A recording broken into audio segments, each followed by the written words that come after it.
Pathanamthitta കോട്ടാങ്ങളിൽ SDPI പിന്തുണ UDF-ന്. വള്ളിക്കോട് പഞ്ചായത്തിൽ LDF അംഗം കൂറുമാറി UDF-നെയും പിന്തുണച്ചു. BJP UDF കക്ഷികൾക്ക് 5 വീതം അംഗങ്ങളാണ് ഉണ്ടായിരുന്നത്. കഴിഞ്ഞ 5 വർഷം പഞ്ചായത്തിൽ LDF ഭരിച്ചത് SDPI പിന്തുണയോടെയാണ്. അതിനിടെ നാരങ്ങാനം പഞ്ചായത്ത് ഭരണം BJP പിടിച്ചു. വിവരങ്ങളുമായി ഗോകുൽ രമേശ് ചേരുന്നുണ്ട്. ഗോകുൽ, പത്തനംതിട്ടയിൽ എന്താണ് സംഭവിക്കുന്നത്? ഈ വർഗീയ ശക്തികളുമായി കൂട്ടുപിടിക്കുകയാണോ ഈ UDF?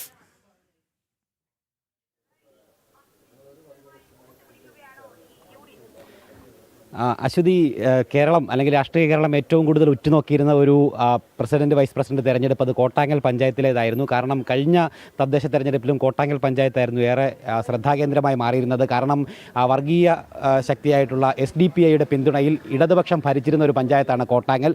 ഇക്കുറി ഇടതുപക്ഷം ഇവിടെ നാമാവശേഷമായിട്ടുണ്ടായിരുന്നു. പക്ഷേ UDF അതോടൊപ്പം തന്നെ BJPയുമായിരുന്നു ഏറ്റവും വലിയ ഒറ്റക്കക്ഷിയായിട്ടുണ്ടായിരുന്നത്. 5 വീതം സീറ്റുകൾ NDAയ്ക്കും അതോടൊപ്പം തന്നെ UDF-നും ഉണ്ടായിരുന്നു. ഇന്നിപ്പോൾ തെരഞ്ഞെടുപ്പിൽ, അതായത് പ്രസിഡന്റ് സ്ഥാനത്തേക്ക് നടന്നിട്ടുള്ള തെരഞ്ഞെടുപ്പിൽ 3 SDPI അംഗങ്ങൾ UDF-ന് പിന്തുണ നൽകിയിരിക്കുകയാണ്. അതായത് BJPയെ ഭരണത്തിൽ നിന്ന് മാറ്റി നിർത്തുക എന്നുള്ള ഉദ്ദേശത്തിൽ SDPI UDF-ന് പിന്തുണ നൽകിയിരിക്കുകയാണ്. UDF-ന്റെ പ്രസിഡന്റ് സ്ഥാനാർത്ഥിയായിട്ടുള്ള KV ശ്രീദേവി അവർ പ്രസിഡന്റ് സ്ഥാനത്തേക്ക് വിജയിച്ചിരിക്കുകയായിരുന്നു. അല്പസമയം മുമ്പാണ് ഈ തെരഞ്ഞെടുപ്പ് നടപടികൾ പൂർത്തീകരിച്ചിട്ടുള്ളത്. എന്തായാലും ഇനി UDF അവരുടെ പിന്തുണ സ്വീകരിക്കുമോ എന്നുള്ള കാര്യമാണ് ഇനി നോക്കിക്കാണേണ്ടത്. ഒപ്പം BJPയുടെ ഈ വിഷയത്തിലെ നിലപാട് എങ്ങനെയായിരിക്കും എന്നുള്ള കാര്യം നമുക്ക് ചോദിച്ചറിയാം. ചേട്ടാ, കഴിഞ്ഞ തവണയും സമാനമായിട്ടുള്ളൊരു സാഹചര്യം. കഴിഞ്ഞ തവണ ഇടതുപക്ഷമാണെങ്കിൽ ഇക്കുറി UDF-നെ പിന്തുണച്ചിരിക്കുകയാണ് SDPI.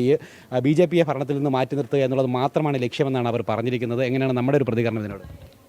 അതായത് കഴിഞ്ഞ പ്രാവശ്യം LDF SDP LDF-ന് പിന്തുണ കൊടുത്തെങ്കിൽ ഇത്തവണ SDPI പൂർണ്ണമായിട്ട് കോൺഗ്രസിന് പിന്തുണ കൊടുക്കുകയാണ് ഉണ്ടായത്. 8-ാം വാർഡും 12-ാം വാർഡിലും ഇവർ അവിശുദ്ധ കൂട്ടുകെട്ട് നടന്നിരുന്നു. BJPയെ തോൽപ്പിക്കാൻ വേണ്ടിയിട്ടും അവിടെ SDPയുടെ സ്ഥാനാർത്ഥിയെ വിജയിപ്പിക്കാൻ വേണ്ടിയിട്ട് കോൺഗ്രസിൻ്റെ മണ്ഡലം പ്രസിഡന്റ് പോലും തോറ്റു കൊടുക്കുന്ന ഒരു അവസ്ഥയിലേക്ക് ഉണ്ടായിട്ടുണ്ട്. ഇത് സംസ്ഥാന വ്യാപകമായിട്ട് സംസ്ഥാന കമ്മിറ്റിയുടെ തീരുമാനപ്രകാരം തന്നെയാണ് ഇങ്ങനെയുള്ള സംഭവങ്ങൾ നടക്കുന്നത്.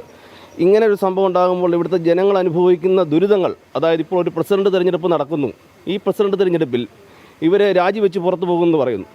ഇനി 1 മാസം കൂടെ കഴിഞ്ഞതിന് ശേഷമേ പഞ്ചായത്തിൻ്റെ പ്രവർത്തനങ്ങൾ നടക്കുകയുള്ളൂ.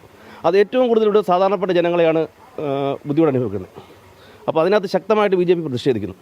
നിയമസഭാ തെരഞ്ഞെടുപ്പ് കൂടി മുന്നിൽ കണ്ടുകൊണ്ടാണോ ഒരുപക്ഷെ UDF ഇങ്ങനെ ഇവരുടെ പിന്തുണ വേണ്ട എന്ന് പറയാനായിട്ട് ഒരുങ്ങുന്നത് എന്നുള്ളൊരു സംശയം തോന്നി? ഉറപ്പായിട്ടും. കാരണം കഴിഞ്ഞ തവണ 2 തവണ രാജിവെക്കുകയും നിയമസഭാ ഇലക്ഷനിലേക്ക് ആയ സമയത്ത് കൃത്യമായിട്ട് അവരുടെ പിന്തുണ വാങ്ങുകയും ചെയ്തതാണ് LDF. എന്ന് പറഞ്ഞതുപോലെ ഇനിയും വരാൻ പോകുന്ന ഈ 2 തവണയും UDF ചിലപ്പോൾ പിന്തിരിഞ്ഞു പോകാം, ഞങ്ങൾ രാജിവെക്കുമെന്ന് പറയും. പക്ഷേ അത് ജനങ്ങളുടെ മുന്നിൽ കണ്ണിൽ പൊടിയിടാൻ വേണ്ടിയിട്ടാണ്. കാരണം ഇത് ഈ 6 മാസം കഴിയുന്ന സമയത്ത് നിയമസഭാ ഇലക്ഷൻ വരുന്നു.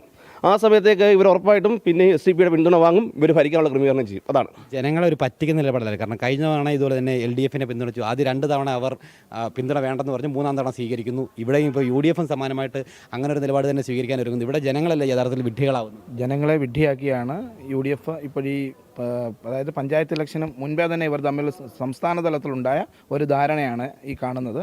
അവർ കളിക്കുന്നൊരു നാടകമാണ്.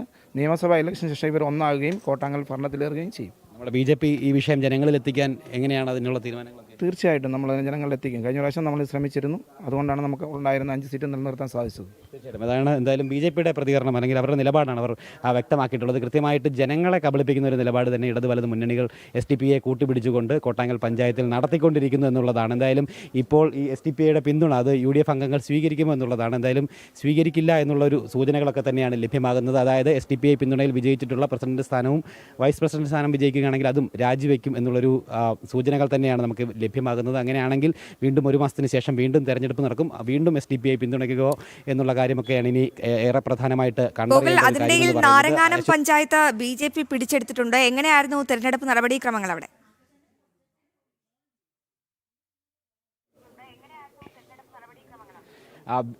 അശ്വതി, നാരങ്ങാനം പഞ്ചായത്തിൽ 6 വീതം അംഗങ്ങൾ UDF-നും BJPക്കും ഉണ്ടായിരുന്നു. അതിന് ശേഷം ഇന്നിപ്പോൾ ടോസിലൂടെയാണ് BJPയുടെ പ്രസിഡന്റ് സ്ഥാനത്തേക്കുള്ള വിജയം അത് പ്രവചിക്കപ്പെട്ടിരിക്കുന്നത്. നിലവിൽ BJPക്ക് അല്ലെങ്കിൽ അധികാരത്തിലേക്ക് വരാനായിട്ട് സാധിച്ചിരിക്കുകയാണ്. നാരങ്ങാനം പഞ്ചായത്തിൽ നിലവിൽ VV പ്രസാദ് BJPയുടെ പ്രസിഡന്റ് സ്ഥാനാർത്ഥിയായിരുന്നു. അദ്ദേഹം നാരങ്ങാനം പഞ്ചായത്തിൻ്റെ പ്രസിഡന്റായിട്ട് മാറും. അതോടൊപ്പം തന്നെ BJP പുതുതായിട്ട് പത്തനംതിട്ട ജില്ലയിൽ പിടിച്ചെടുക്കുന്ന ഒരു പഞ്ചായത്തായിട്ട് നാരങ്ങാനം പഞ്ചായത്ത് കൂടി മാറിയിരിക്കുകയാണ്. മറ്റ് 4 പഞ്ചായത്തുകളിൽ BJP വിജയിച്ച് നിൽക്കുന്ന ഒരു സാഹചര്യം ഈ തദ്ദേശ തെരഞ്ഞെടുപ്പിലുണ്ട്. എന്തായാലും നാരങ്ങാനം പഞ്ചായത്ത് കൂടി ആ ലിസ്റ്റിലേക്ക്, ആ വിജയ പട്ടികയിലേക്ക് കൂടി ചേർക്കപ്പെടുകയാണ്. എന്തായാലും മികച്ച മുന്നേറ്റം അത് ജില്ലയിൽ പലയിടങ്ങളിലും NDAയ്ക്കും BJPക്കും സാധ്യമാക്കാൻ കഴിഞ്ഞിട്ടുണ്ട്. എന്തായാലും കോട്ടാങ്ങൽ പഞ്ചായത്തിൽ ഏറ്റവും വലിയ ഒറ്റക്കക്ഷിയായിട്ടും ഈ വർഗീയ ശക്തികളുടെ കൂടി കൂട്ടുപിടിച്ചുകൊണ്ട് UDF BJPയെ മറികടക്കേണ്ട ഒരു സാഹചര്യമാണ് നിലവിലിപ്പോൾ സംജാതമായിരിക്കുന്നത്. ഇനി അതിൽ ഏത് നിലപാട്, എന്ത് രീതിയിലായിരിക്കും തുടർ നിലപാട് എന്നുള്ള കാര്യമാണ് UDFിൻ്റെ ഭാഗത്തു നിന്ന് നമുക്ക് അറിയേണ്ടത്.